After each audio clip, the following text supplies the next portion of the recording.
In the autumn of 1927, in a small orthopedic clinic in Los Angeles, a surgeon named Dudley Joy Morton was examining the foot of a patient who could not explain why he kept developing calluses in the same strange spot on the ball of his foot, just behind his second toe.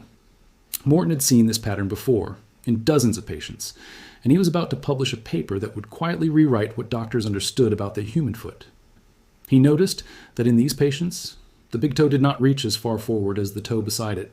At first glance, it looked like the second toe had simply grown too long, but when Morton took x-rays, he found something else entirely. The bone behind the big toe, the first metatarsal, was shorter than the bone behind the second toe. It was not a toe problem. It was a bone problem buried inside the foot, invisible to the naked eye, and it had been quietly shaping the way an enormous percentage of the human population walks, balances, and stands for their entire lives without anyone realizing it. Morton called it a metatarsal disorder. Doctors today call it Morton's toe. And if you have never heard of it, you are about to find out that it might be sitting on the end of your own leg right now. Stop what you're doing for 1 second. Take off your shoe. If you cannot take off your shoe right now, think back to the last time you saw your bare foot in a mirror, at the beach, or stepping out of the shower. Now picture your toes lined up in a row. Look at the second toe, the one right next to your big toe. Does it extend further forward than your big toe does, even by a few millimeters? If it does, you're not imagining it, and you're not alone. Somewhere between 20 and 30% of the entire human population shares this exact trait, and for over 2,500 years, civilizations that never met each other, that spoke different languages, that worshipped different gods, all independently decided that this foot shape meant something. The ancient Greeks called it the mark of physical perfection. Certain traditions in India associated it with leadership and authority. Renaissance sculptors carved it into nearly every goddess, saint, and hero they created. For centuries, nobody asked why. They just assumed it was beauty or fate or coincidence. It is none of those things. The real explanation is buried in your genome, tracked across hundreds of genetic markers, and it stretches back millions of years before Greece, before Rome, before the first human being ever picked up a chisel or carved a statue. What your foot is telling you is older than written history itself, and once you understand it, you will never look at your own feet the same way again. Let's start with the part almost nobody gets right, because the very name Morton's toe is slightly misleading. Your second toe is not actually longer than normal. That is the illusion. What is actually happening is that your first metatarsal, the long bone inside your foot that sits behind your big toe, and that you cannot see because it is hidden under the skin, is shorter than the second metatarsal beside it. During fetal development, each of the 5 metatarsal bones in your foot grows from its own growth plate, and those growth plates do not all close at exactly the same time. In people with the classic Morton's toe pattern, the growth plate behind the big toe seals itself off earlier than the growth plate behind the second toe. The result is a big toe that sits slightly further back in the row, which makes the second toe appear to project forward past it, even though the second toe itself grew to a completely normal length. In other words, you're not looking at a toe that grew too much. You are looking at a bone that stopped growing just a little too soon. This distinction matters enormously because it means the trait is not really about your toes at all. It is about the internal architecture of your foot, set in place before you were even born, long before your parents ever chose your name. Once you understand that this is a skeletal trait and not a cosmetic one, the ancient obsession with it starts to make a lot more sense. Walk into any major museum in the world that holds classical Greek sculpture and look down at the feet of the statues. In ancient Greece, this particular foot proportion, a second toe extending past the big toe, was not considered one acceptable body type among many. It was treated as the standard of physical perfection, the proportion that sculptors were trained from apprenticeship to reproduce exactly. Depictions of Aphrodite carved in marble show it. Renderings of Zeus show it. The caryatids, the 6 sculpted female figures holding up the porch of the Erechtheion on the Acropolis, show it. Even bronze warrior figures recovered from shipwrecks off the Italian and Greek coasts show it. To Greek sculptors, this was not a medical quirk. It was interpreted as a kind of divine geometry, proof that a figure had been rendered according to the mathematically ideal human form. The Romans, who absorbed enormous amounts of Greek artistic tradition after conquering Greece in the 2nd century BCE, inherited this same proportion in their own statuary. Centuries later, when European artists rediscovered classical sculpture during the Renaissance in the 14 and 1500s, the same foot proportion reappeared almost immediately. Michelangelo's David, carved between 1501 and 1504, has it. Botticelli's Birth of Venus, painted in the 1480s, shows a similar elongated second toe. Even the Statue of Liberty, designed by the French sculptor Frédéric Auguste Bartholdi and dedicated in 1886, was built using classical Greco-Roman proportions. And if you look closely at her sandaled foot, the second toe extends past the big toe. For 2,500 years, from Athens to Rome to Florence to New York Harbor, artists working in completely different eras kept reproducing this exact same foot, not because they personally had the trait, but because they believed it represented something true about the ideal human body. That raises an obvious question that almost nobody asked out loud for over 2 millennia. Why did cultures separated by centuries, oceans, and completely different belief systems keep landing on the same conclusion about what the perfect foot looked like? The answer was never really in the art. It was hiding in the genome the entire time, and modern genetic research is only now starting to read it.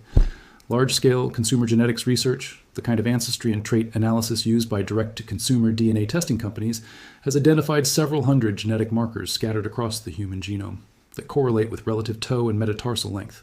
Some research groups analyzing this trait have linked it to roughly 900 distinct genetic markers working together. To put that number in perspective, eye color, something most people assume is genetically complicated, is influenced by somewhere around 15 to 16 genes. Human height, one of the most polygenic traits ever studied, is influenced by an estimated 700 to 1,000 genetic variants. A trait controlling the relative length of 2 small bones in your foot, sitting in the same genetic complexity category as height, is not a coincidence. Evolution does not maintain hundreds of coordinated genetic markers for a trait that carries 0 functional consequence. If the relative length of the first and second metatarsal made no difference to survival or reproduction, random genetic drift would have simplified that architecture over tens of thousands of years. The fact that this much genetic machinery has been preserved strongly suggests that, at some point in human history, the difference between a longer first metatarsal and a shorter one actually mattered. This trait is also strongly heritable, meaning it runs in families in a predictable way. If one or both of your parents have a longer second toe, your own odds of having the same trait rise substantially. Your toe shape, in other words, is written into your DNA, using the same basic biological logic as your eye color, your earwax type, or your ability to taste certain bitter compounds. It was passed to you from your parents, who received it from their parents, in an unbroken genetic chain that stretches back through every single generation of your family history, whether or not anyone in that chain ever knew what a metatarsal was. Here's the detail most casual explanations leave out entirely. This trait is not evenly spread across every human population on Earth. Different ethnic and geographic groups show noticeably different frequencies of it. Some population studies among the Idoma people of central Nigeria have recorded prevalence rates for this longer second toe pattern approaching the high 30s, well over a third of the sample population. European studies tend to cluster closer to 20 to 25%, while some East Asian samples show comparatively lower prevalence. None of these numbers are rigid, and the trait appears in every population scientists have ever studied, without exception.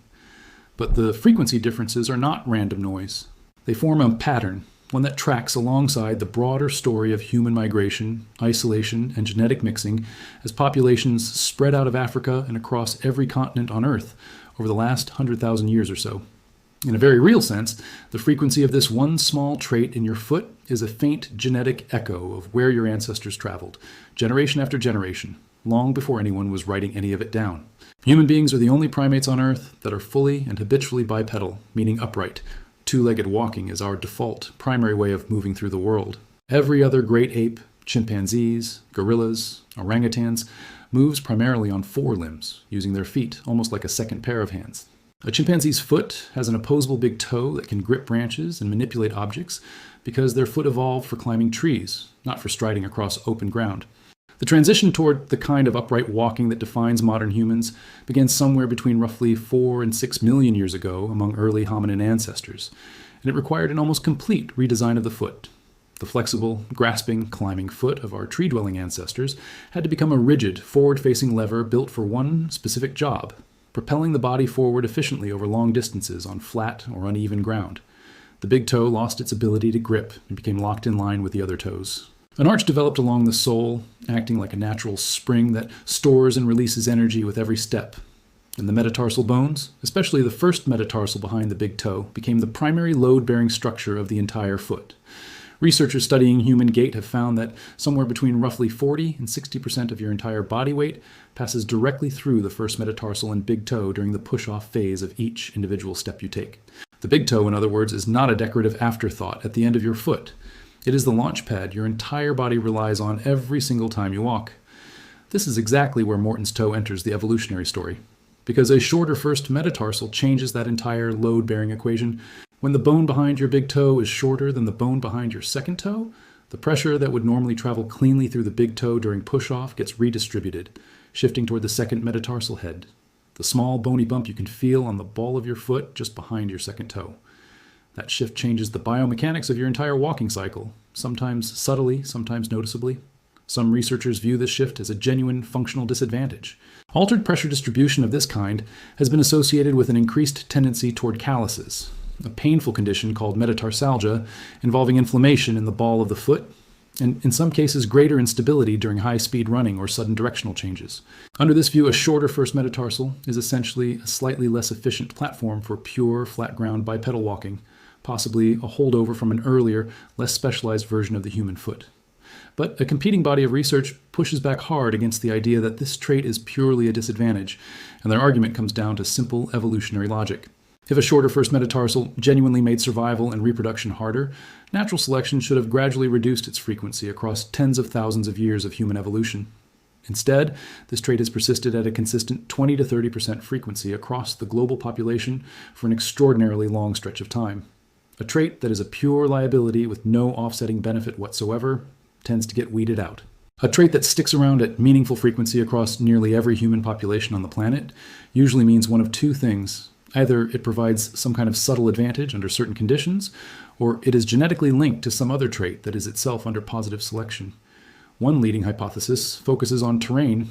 A foot with a slightly longer second metatarsal relative to the first may distribute body weight across a wider surface area during lateral, side-to-side movement, which could provide meaningful stability advantages on rocky, hilly, or forested ground, as opposed to flat, even surfaces. Under this theory, populations that lived for many generations in mountainous or uneven terrain, the highlands of mainland Greece, hilly regions of West Africa, mountainous parts of Central Europe, may have experienced subtle selective pressure, favoring a foot architecture built for balance over one built purely for straight-line efficiency.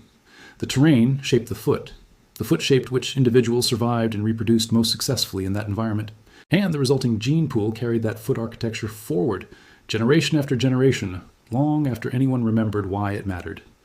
Your second toe, under this theory, is not longer because of Greece. It is longer because of terrain your ancestors walked across long before Greece existed as a civilization.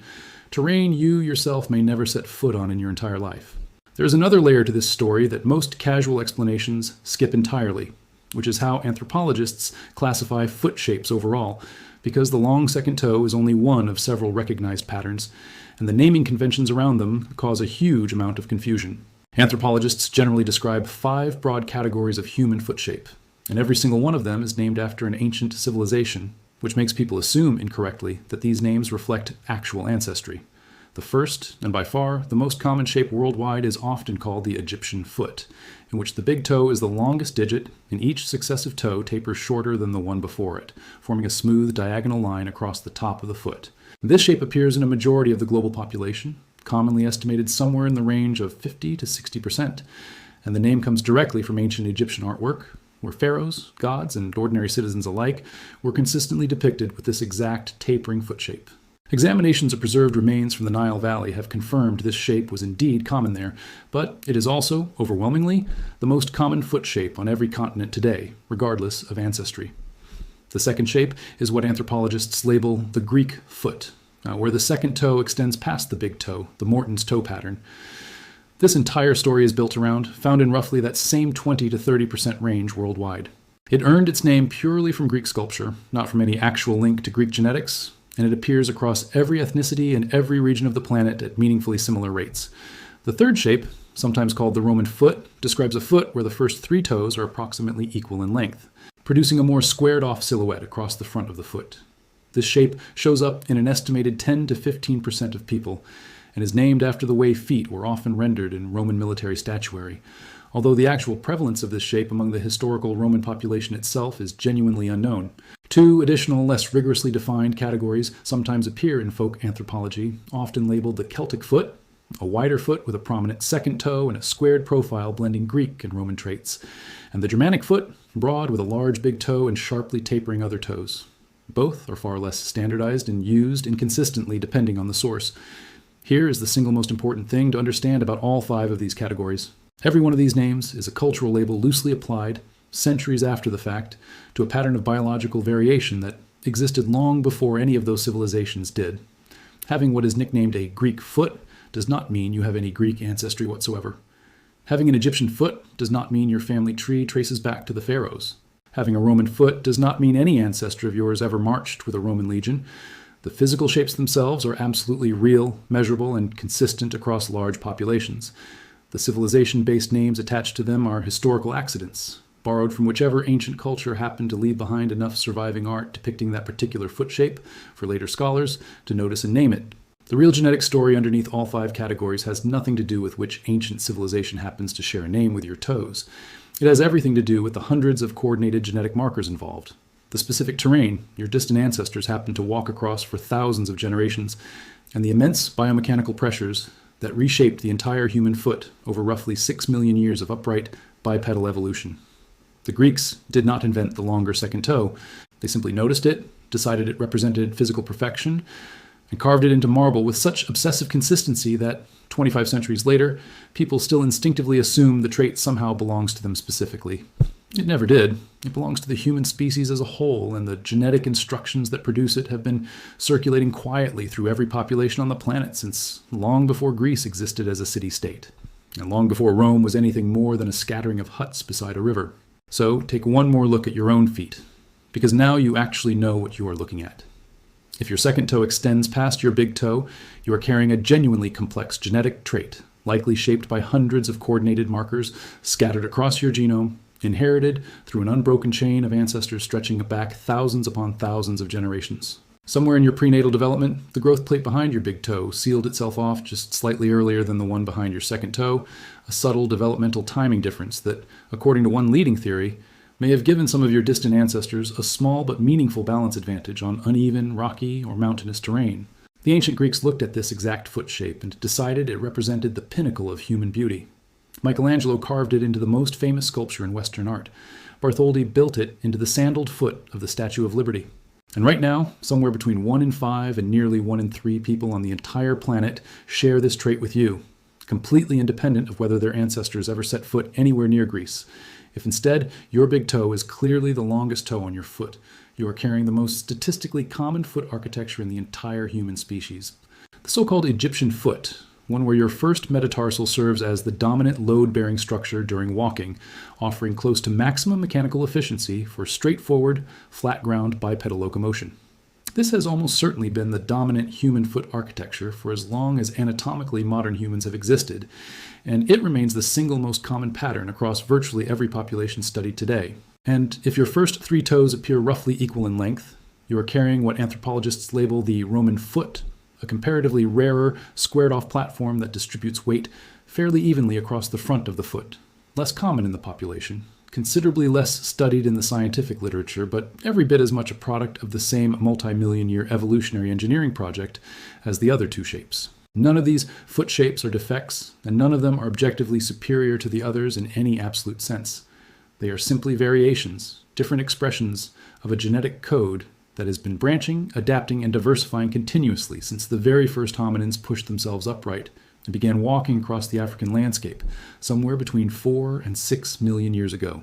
The foot currently carrying you through your day, right now, is the latest working version of an engineering process that has been quietly running for longer than any human civilization, any spoken language, any religion, or any political border that has ever existed. The shape of your foot predates your nationality. It predates whatever you believe. It predates the invention of writing itself.